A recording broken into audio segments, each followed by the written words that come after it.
사랑합니다. 축복합니다. 예수님께서 저와 여러분을 생명의 삶으로 인도하십니다. 예수님은 우리의 모든 죄를 감당하시며 십자가를 지셨습니다.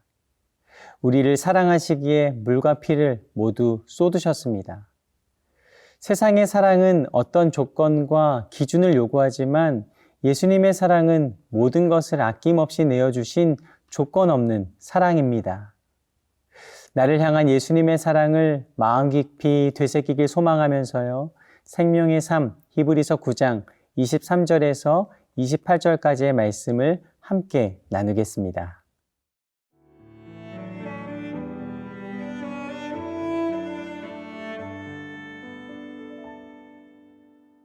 히브리서 9장 23절에서 28절 말씀입니다.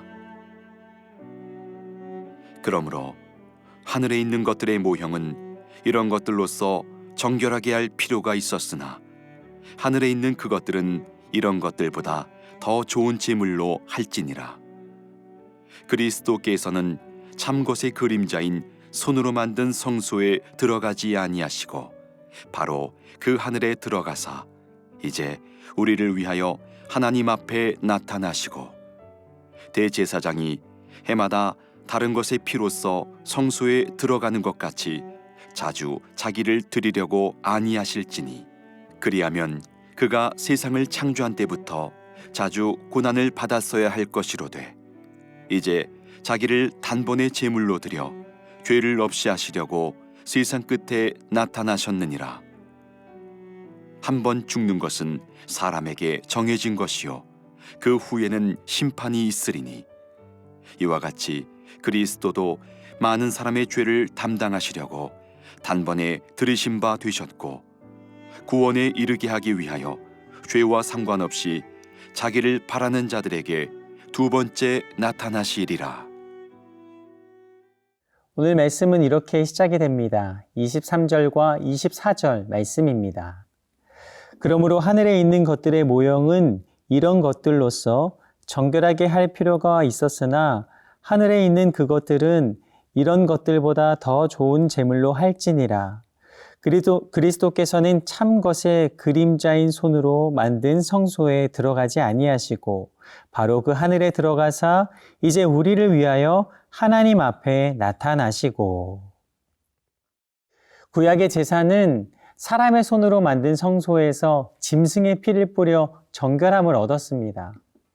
구약의 제사장들은 매번 제사를 드릴 때마다 반복해서 제단에 피를 뿌려야 했습니다. 예수님께서 오신 이후로는 당신이 직접 대제사장이 되시고 또 자신의 몸을 들여 하나님께 희생의 제물이 되셨습니다. 그리고 이제는 성소의 단계를 넘어 하늘에 직접 들어가셨습니다. 이것은 하나님의 은혜로 말미암은 완전한 속죄입니다. 25절과 26절 말씀입니다. 대제사장이 해마다 다른 것의 피로써 성소에 들어가는 것 같이 자주 자기를 드리려고 아니하실지니 그리하면 그가 세상을 창조한 때부터 자주 고난을 받아야 할 것이로되 이제 자기를 단번에 제물로 드려 죄를 없이 하시려고 세상 끝에 나타나셨느니라. 구약의 제사에서는 대제사장이 해마다 숫송아지 피를 가지고 지성소에 들어가 제사를 드렸습니다. 왜 해마다 제사를 드렸을까요? 이것은 제사가 불완전하다는 것입니다. 예수님께서 오시기 전 속죄일에 드린 제사는 불완전했습니다.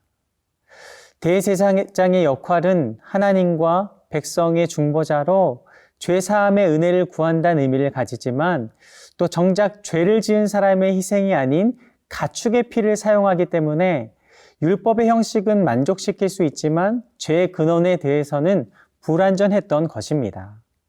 그래서 예수님은 이 상징적이고 형식적인 가축을 통해 대신하는 제사가 아니라 십자가의 고난과 피로 자기 자신이 직접 제물이 되신 것입니다. 그리고 땅의 성전이 아닌 하늘에 속한 제사를 드리신 것입니다. 말씀처럼 이제는 제사를 반복할 필요가 없게 되었습니다. 왜냐하면 예수님을 통해 완성하신 속죄는 자신을 단번에 드림으로 이루신 완전한 속죄이기 때문입니다. 이것이 능력이며 우리를 사랑하시는 하나님의 지혜입니다. 더 이상 의심하거나 방황하지 않고 우리를 사랑하시되 완전한 속죄의 은혜를 허락하신 하나님께 감사하며 날마다 그 은혜를 기억하며 승리하는 저와 여러분의 삶이 되기를 간절히 소망합니다.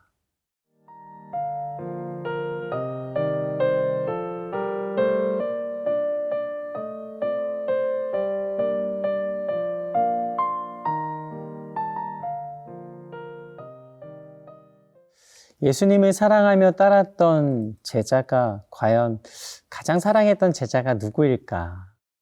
저는 베드로가 생각이 납니다. 예수님은 베드로에게 예수님이 누구이신지 물으십니다. 마태복음 16장 16절에 베드로는 이렇게 고백합니다. 시몬 베드로가 대답하여 이르되 주는 그리스도시요 살아계신 하나님의 아들이시니이다. 예수님께서는 베드로에게 이어 이렇게 말씀하십니다. 마태복음 16장 17절입니다. 예수께서 대답하여 이르시되 바요나 시몬아 내가 복이 있도다. 이를 내게 알게 한 이는 혈육이 아니요 하늘에 계신 내 아버지시니라. 베드로는 예수님을 사랑했고 예수님이 하나님의 아들이심을 알았습니다. 이후 예수님께서는 십자가를 지시기 전 모두 예수님 곁을 떠나가게 됨을 말씀하십니다. 그러나 베드로는 이렇게 말을 합니다. 마태복음 26장 33절 말씀입니다.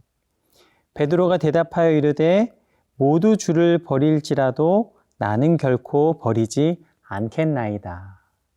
그러나 이어 예수님께서 이렇게 말씀하십니다. 마태복음 26장 34절 말씀입니다. 예수께서 이르시되 내가 진실로 내게 이르노니 오늘 밤 닭 울기 전에 내가 3번 나를 부인하리라. 우리는 베드로처럼 자신합니다. 내가 할 수 있다라고. 그러나 또한 우리는 매일 실망합니다. 매일 내가 할 수 있는 것이 없다고. 보십시오. 예수님을 사랑한다 장담했던 사람들도 모두 떠났습니다. 예수님은 홀로 외로운 길을 걸어가셨습니다. 주님이 지신 십자가는 무거웠습니다. 세상의 죄의 무게가 그 십자가에 담겨 있었기 때문입니다. 모두가 외면했지만 예수님께서는 우리를 사랑하셔서 십자가를 지시고 언덕을 올라가셨고 십자가에 못 박히셨습니다. 만일 주님이 십자가를 지시지 아니하셨다면 우리 모두가 지고 가야 하는 무게였을 것입니다. 너무 무거워 한 발자국도 움직일 수 없는 심각한 죄의 무게. 그러나 주님이 대신 짊어지시고 가셨기에 우리는 자유로워졌습니다. 주님의 은혜에 감사하며 주님 앞에 나아가는 저와 여러분의 삶이 되기를 간절히 소망합니다. 27절과 28절 말씀입니다. 한 번 죽는 것은 사람에게 정해진 것이요 그 후에는 심판이 있으리니 이와 같이 그리스도도 많은 사람의 죄를 담당하시려고 단번에 들이신 바 되셨고 구원에 이르게 하기 위하여 죄와 상관없이 자기를 바라는 자들에게 2번째 나타나시니라. 십자가의 완성을 우리에게 말씀하셨습니다. 예수님은 완전한 사람의 몸으로 오셔서 우리의 죄를 모두 감당하시고 인간의 죽음과 심판을 겪는 것과 같은 과정을 겪으셨습니다. 인간의 죽음이 2번 반복될 수 없듯이 예수님의 죽으심과 속죄 역시 2번 반복될 수 없습니다. 예수님의 완전한 제사는 모든 사람의 죄를 영원히 담당할 수 있는 것이었습니다. 우리는 이제 예수님이 드리신 제사의 영원한 효력 아래 있습니다. 하나님은 우리가 예수님의 십자가를 의지해 회개하고 죄를 고백하면 용서하시고 깨끗하게 하십니다. 찬송가 304장 그 크신 하나님의 사랑 가사를 우리가 함께 기억하기를 원합니다. 1절 가사는 이렇게 됩니다. 그 크신 하나님의 사랑 말로 다 형용 못하네. 저 높고 높은 별을 넘어 이 낮고 낮은 땅 위에 죄범한 영혼 구하려 그 아들 보내사 화목제물 삼으시고 죄 용서하셨네. 하나님 크신 사랑은 측량 다 못하네. 영원히 변치 않는 사랑 성도여 찬양하세. 2절은 이렇게 됩니다. 괴로운 시절 지나가고 땅 위에 영화 쇠할 때 주 믿지 않던 영혼들은 큰 소리 외쳐 울어도 주 믿는 성도들에게 큰 사랑 베푸사 우리의 죄 사했으니 그 은혜 잊을까. 하나님 크신 사랑은 측량다 못하네. 영원히 변치 않는 사랑 성도여 찬양하세. 3절 가사는 정말 놀랍습니다. 하늘을 두루마리 삼고 바다를 먹물 삼아도 한없는 하나님의 사랑 다 기록할 수 없겠네. 하나님 크신 사랑 그 어찌 다 쓸까? 저 하늘 높이 쌓아도 채우지 못하니. 하나님 크신 사랑은 측량 다 못하네. 영원히 변치 않는 사랑 성도여 찬양하세. 그리스도께서 단번에 들이신 영원한 속죄로 인하여서 우리는 더 이상 반복해 짐승의 피를 드리는 피의 제사를 드릴 필요가 없습니다. 예수님의 이름을 부르며 구원의 감격과 기쁨으로 살아가는 저와 여러분의 삶이 되기를 간절히 소망합니다. 기도하겠습니다. 우리를 위해 이 땅에 예수 그리스도를 보내주시고 우리의 모든 죄를 사하여 주시니 감사함을 올려드립니다. 날마다 새 생명을 주신 감격으로 살아가게 하시며 다시 오실 주님을 소망하며 믿음으로 나아가게 하옵소서. 예수님 이름으로 기도드립니다. 아멘.